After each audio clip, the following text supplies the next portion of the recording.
Madge, congratulations. How good does that feel? Really pleased for my players. It's really nice to see a smile in the change room. We've obviously faced a fair bit over the last 5 weeks, and to see the smiles, the way, they just the togetherness that they had, it's pretty special. So yeah, pleased for the boys. Jackson, Hastings. For yourself, Madge. Like, I know you're pleased for them. It's been 247 days since you guys last won, but we saw your emotion in the coach's box. You called me, yeah. Yeah, talk us through that. As I said, I'm just really pleased for my players. I've got a committed group here, and I continually say that. And unfortunately, I guess the last month with results probably hasn't sort of gone our way at times. We talked about after the first round, and then the third round, the fourth round, we were very close in those games, which it's a bit of confidence and belief in those games tip you to probably winning it. And obviously we've had a little bit of a tinker with the team this week, and someone like Jacko comes back in and adds to what Brooksy's doing, and I thought Brooksy was really strong out there with the players, along with Jacko, and even our leaders throughout the week have been very strong. So yeah, just pleased. I know it's only one win, but how much pressure does it relieve off Brooksy and yourself, considering the relentless headlines in the last couple of weeks? Well, we don't actually pay too much attention, to be honest, and I don't watch it, but because we know what we're building here, and the players, and I think Jimmy spoke about it last week when we sat there after the last game about what we're building and what we need to do to progress forward, our team showed exactly what they're capable of. We showed that in round one, but to come down to the wire like that, it was good to see that one went our way, and you take your belief and confidence off the back of that. But we also know we've got to roll back up in 5 days' time. We're doing it all again. You spoke about Luke, but obviously Jackson Hastings, you've backed him. He's shown a lot of faith in you as well. You gave him the number 7 jumper. He delivered. What was it like for you watching him be impressive tonight? Yeah, he's had a fair journey, Jacko. It's nice to see. He's really sort of, I guess, matured as a player, and everyone knows his stories and those sorts of different things. But to be able to come up to the big moments like that and be able to achieve what he did, it was nice for him. He's obviously been through a bit, but those are the things that you want your players to stand up and take it, and he did that for us today. He probably could have got it 2 or 3 sets earlier, but he waited for the last moments. But look, even just to see the players out in the field together, that's the special part. So we've got to take the confidence off the back of that. So that's why you go after. The switch with Luke Brooks. Why did you have so much faith that would work? Because it looks like a masterstroke now. Well, I mean, Brooksy for however long has been bashed, and obviously everyone puts a lot of focus around the number 7, and they play a dual role anyway. So there's areas of the game that Jacko may take charge, but Brooksy's doing exactly the same.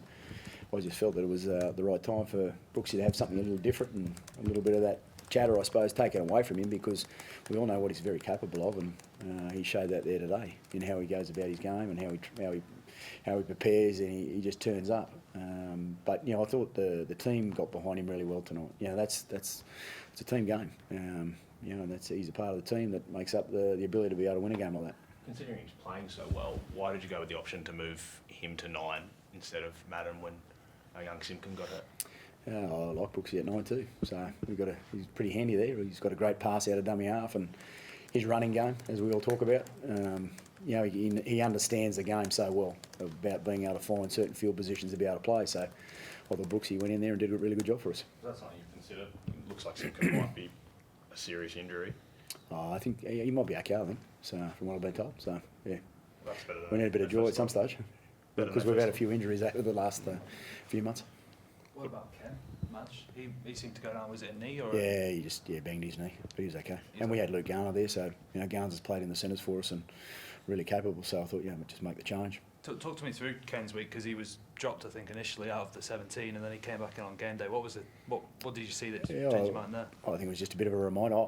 I've known Ken for a long time, and I know what he's capable of. And sometimes, I guess, when you're going from week to week, you need a little bit of a reminder. And I thought he did a good job for us there in today's game. So sometimes every player needs a little bit of a push every now and then, and he can realise that, and he's taking his opportunity now.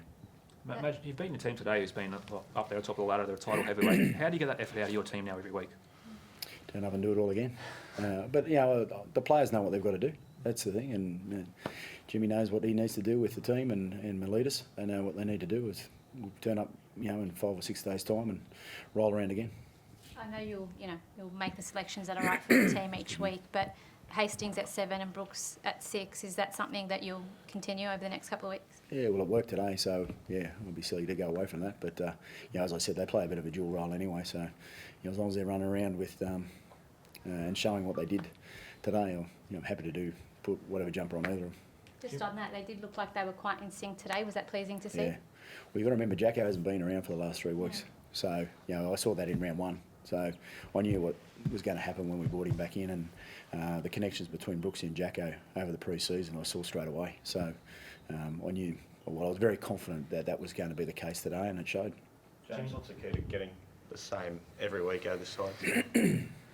the same every week out of this side to get that kind of performance? Yeah, Madge said it.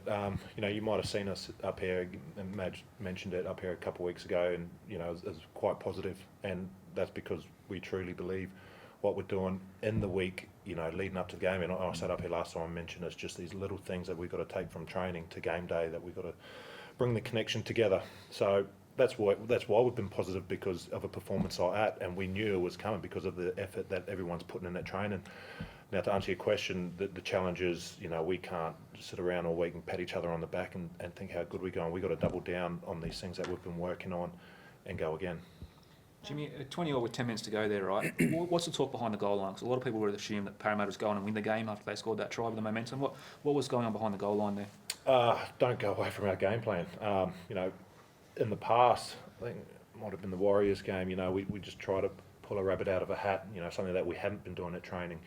And we come up unsuccessful. So, that was just the chat, just putting the energy when we need it. We had a kick off there, defensive set, front load, and stick to the game plan. Just get the ball to our edges, move him around, get to a kick chase. That's basically it. Madge says it a lot. Footy's been around for 100 years. Not much change. Just it's just the effort areas. What was the emotion like at full time, mate, when he's kicked that field goal for you on the field?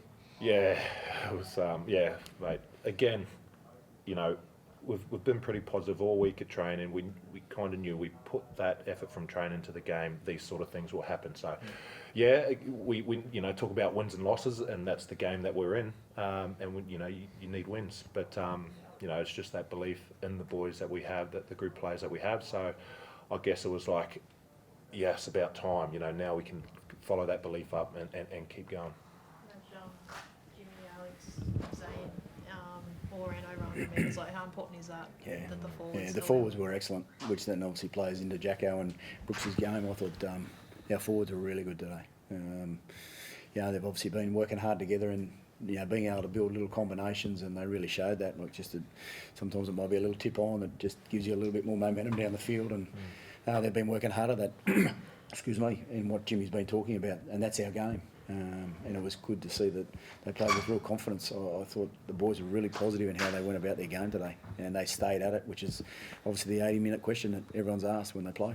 Do you feel like that was close to a full 80-minute performance from you guys, or how do you rate Well, that? we've got to make sure our discipline's sorted out, because that gives us more opportunities then to get our attack and the opportunities. I think they had more possession than us for quite a lot of the game, but if you're going to give away a lot of penalties, you don't have the ball. So our defence held up very strong at times as well when it was needed. So both sides of the game, there's areas that we'll always have a look at. What about Dane Laurie, Madge? He's just some real effort plays there, and it looks like he's getting back to that form he was in last year. Yeah, well, he had a week in bed with getting over COVID, so I hope he doesn't want to claim that all the time. But he was great. He was, to be able to, I think he had a rower in his house, and he was rowing in his lounge room just to make sure he was ticking away, and that's the commitment of what the team's doing for each other. So to see Dane come out and play like that was really pleasing. Right across the board, I could give them all some form of rap about what they've been doing, and I'm like Jimmy that we've got to roll up and show that again. Did you get COVID pretty bad? No, I actually don't think he had a symptom, to be honest. So it's good. Did you get a chance to train with him, Madge, at all? Was he out of isolation for the captain's run yesterday? Yeah, or he not? came out yesterday. Okay. Madge, I'm not sure if you remember, but Kelma Tuolangi was placed on report for a shot on Mitch Moses. Was there anything in that? What do you I make had a of look at that, and there's nothing in that one. No. But look, obviously we have to wait and see. But the speed of the game. If you look at it with the speed of the game and how it was played, look, he basically passed and dug into the line, and that's what halves are meant to do. I'd be pretty disappointed that if that was one of our halves, and he dug right in like that, and he didn't jump straight up. And that's what he did. Did you take on Souths next week? what's going to be the one key element this week to making sure that you can back up with another win next week? I'll tell you next week, and we'll work on that with the players. All right. Thanks. No, thanks, guys. Appreciate it.